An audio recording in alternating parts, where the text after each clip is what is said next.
ಕಿಶೋರ ಭಾರತದ 10ನೇ ಅಧ್ಯಾಯ ಮೂರ್ಖರಿಗೆ ಬುದ್ಧಿಯನ್ನು 100 ಕಾಲ ಹೇಳಿದರೆ.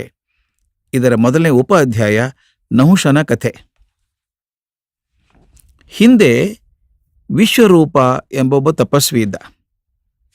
ಅವನಿಗೆ 3 ತಲೆಗಳಿದ್ದರಿಂದ ಅವನಿಗೆ ತ್ರಿಶಿರ ಎಂದು ಕರೀತಾ ಇದ್ರು. ಅವನು ಮಹಾಧಾರ್ಮಿಕ ಮತ್ತು ಸತ್ಯನಿಷ್ಠ ಉಗ್ರ ತಪಸ್ವಿಯಾಗಿದ್ದ. ಅವನು ಇಂದ್ರ ಪದವಿಯನ್ನು ಪಡೆಯುವ ಸಲುವಾಗಿ ಘೋರವಾದ ತಪಸ್ಸನ್ನು ಮಾಡ್ತಾ ಇದ್ದ. ಇದರಿಂದ ದೇವೇಂದ್ರನಿಗೆ ಹೆದರಿಕೆ ಆಯಿತು.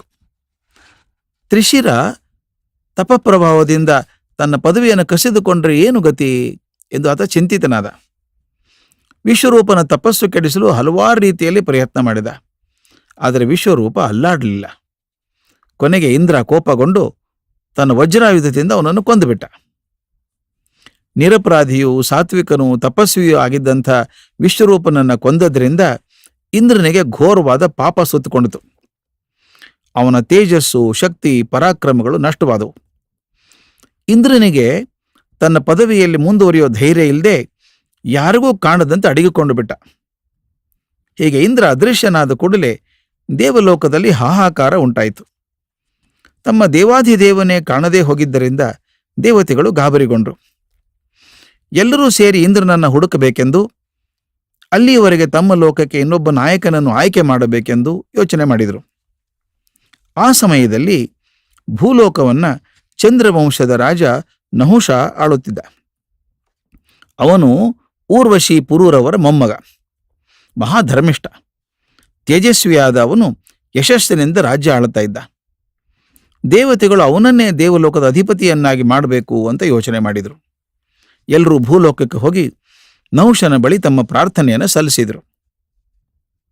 ನಹುಷ, ದೇವತೆಗಳೇ, ನಾನು ದೇವರಾಜ್ಯವನ್ನು ಆಳುವಷ್ಟು ಸಮರ್ಥನಲ್ಲ. ಇಂದ್ರನಂಥ ಬಲಿಷ್ಠರು, ತಪಶಕ್ತಿ ಉಳ್ಳವರು ಮಾತ್ರ ಈ ಕೆಲಸ ಮಾಡಲು ಶಕ್ತರು. ನನ್ನಲ್ಲಿ ಅಂಥ ವಿಶೇಷ ತಪಶಕ್ತಿ ಇಲ್ಲ ಎಂದ. ಆಗ ದೇವತೆಗಳು, ನಹುಷ, ನಮ್ಮ ತಪಶಕ್ತಿಯನ್ನವನ್ನೂ ನಿಮಗೆ ದಾರಿ ಎರೆಯುತ್ತೇವೆ. ಅದರ ಪ್ರಭಾವದಿಂದ ನೀನು ಬಲಿಷ್ಠನಾಗುತ್ತೀಯೇ, ಆಗಲಾದರೂ ನಮ್ಮನ್ನು ಆಳಬಹುದಲ್ಲ ಎಂದರು. ನಹುಷ ಅದಕ್ಕೊಪ್ಪಿ ಅವರ ತಪಪ್ರಭಾವವನ್ನು ಪಡೆದು ದೇವೇಂದ್ರನ ಸಿಂಹಾಸನವನ್ನು ಅಲಂಕರಿಸಿದ. ಧರ್ಮದಿಂದ ದೇವಲೋಕವನ್ನು ಆಳಲಾರಂಭಿಸಿದ.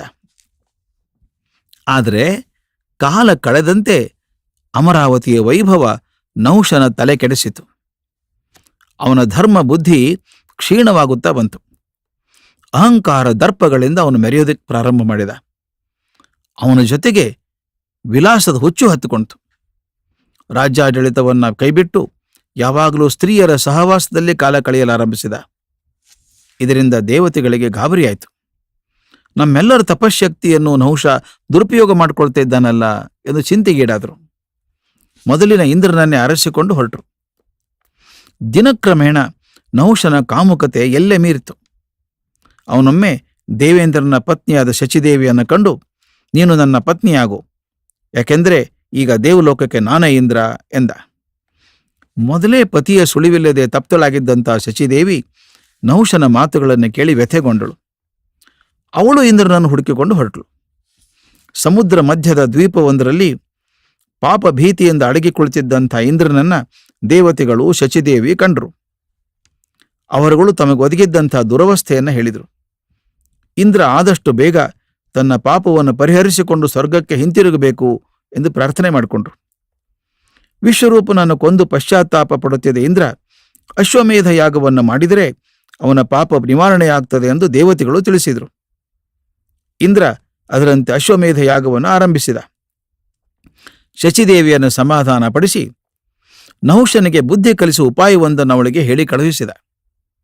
ಶಚಿದೇವಿ ಇಂದ್ರಲೋಕಕ್ಕೆ ಹಿಂತಿರುಗಿದಳು. ನಹುಷ ಮತ್ತೆ ಅವಳ ಬಳಿಗೆ ಬಂದು ಅವಳು ತನ್ನ ರಾಣಿಯಾಗಬೇಕೆಂದು ಪೀಡಿಸಿದ. ಶಚಿದೇವಿಯು ಈ ಮೊದಲೇ ಇಂದ್ರ ತನಗೆ ಹೇಳಿಕೊಟ್ಟಿದ್ದಂತೆ, ನಹುಷ, ನೀನು ಸಪ್ತರ್ಷಿಗಳು ಹೊತ್ತ ಪಲ್ಲಕ್ಕಿಯಲ್ಲಿ ಕುಳಿತುಕೊಂಡು ನನ್ನ ಅರಮನೆಗೆ ಬಂದರೆ ನಾನು ನಿನಗೆ ಒಲಿಯುತ್ತೇನೆ ಎಂದಳು.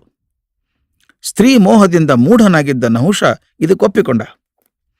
ದಿವ್ಯವಾದ ಪೀತಾಂಬರವನ್ನುಟ್ಟು ಆಭರಣಗಳನ್ನು ತೊಟ್ಟು ಸಪ್ತರ್ಷಿಗಳನ್ನು ಬರಹೇಳಿದನು. ತಾನು ಕುಳಿತ ಪಲ್ಲಕ್ಕಿಯನ್ನು ಶಚಿದೇವಿಯ ಅರಮನೆಗೆ ಹೊತ್ತುಕೊಂಡು ಹೋಗಬೇಕೆಂದು ಅವರಿಗೆ ಹೇಳಿ ಪಲ್ಲಕ್ಕಿಯಲ್ಲಿ ಕುಳಿತನು. ದೇವೇಂದ್ರನ ಸ್ಥಾನದಲ್ಲಿದ್ದ ನಹುಷನ ಮಾತನ್ನು ಮೀರಲಾರದೆ ಸಪ್ತರ್ಷಿಗಳು ಆ ಪಲ್ಲಕ್ಕಿಯನ್ನು ಹೊತ್ತು ನಡೆದರು. ಆ ಋಷಿಗಳಲ್ಲಿ ಒಬ್ಬರಾದ ಅಗಸ್ತ್ಯರಿಗೆ ವೇಗವಾಗಿ ಹೋಗಲಾಗುತ್ತಿರಲಿಲ್ಲ. ಶಚಿದೇವಿಯನ್ನು ಆದಷ್ಟು ಬೇಗ ಸಂಧಿಸಬೇಕೆಂಬ ಆತುರದಲ್ಲಿದ್ದ ನಹುಷನಿಗೆ ಅಗಸ್ತ್ಯರ ಮೇಲೆ ಕೋಪ ಬಂತು. ಅವನು ಬೇಗ ಬೇಗ ಎನ್ನುತ್ತವರ ತಲೆಯನ್ನ ತನ್ನ ಕಾಲಿನಿಂದ ಮೆಟ್ಟಿದ. ಹಾಗೆ ಮಾಡಿದ ಕೂಡಲೇ ನಹುಷನ ಪಾಪದ ಕೊಡ ತುಂಬಿ ಹೋಯಿತು. ಅವನ ಇಂದ್ರ ಪದವಿಯನ್ನು ಕಳೆದುಕೊಂಡು ಪಾತಾಳ ಲೋಕಕ್ಕೆ ಬಿದ್ದುಬಿಟ್ಟ. ಇಷ್ಟು ಹೊತ್ತಿಗೆ ಇಂದ್ರ ಅಶ್ವಮೇಧ ಯಾಗ ಮಾಡಿ ತನ್ನ ಪಾಪ ಕಳೆದುಕೊಂಡು ತೇಜಸ್ಸನ್ನು ಶಕ್ತಿಯನ್ನು ಮರಳಿ ಗಳಿಸಿದ್ದನು. ಅವನು ದೇವಲೋಕಕ್ಕೆ ಹಿಂತಿರುಗಿ ಬಂದು ಮತ್ತೆ ದೇವತೆಗಳ ರಾಜನಾದ.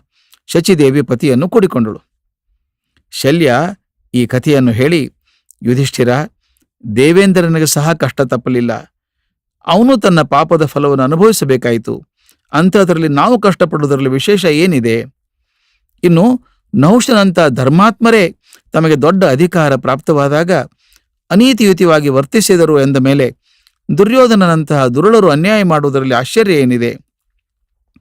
ತಪ್ಪು ಮಾಡಿದವರು ಯಾರೇ ಆಗಲಿ ಅವರಿಗೆ ಶಿಕ್ಷೆಯಾಗುವುದು ಖಂಡಿತ. ಇದಕ್ಕೆ ಇಂದ್ರ ನಹುಷರೇ ಸಾಕ್ಷಿ. ನಿಮಗೆ ತೊಂದರೆ ಕೊಟ್ಟ ದುರ್ಯೋಧನಾದಿಗಳು ತಕ್ಕ ಪ್ರಾಯಶ್ಚಿತ್ತವನ್ನು ಅನುಭವಿಸಿಯೇ ತೀರುತ್ತಾರೆ ಎಂದು ಹೇಳಿ ಮತ್ತೆ ದುರ್ಯೋಧನನ ಬಳಿಗೆ ಹಿಂತಿರುಗಿ ಬಂದ.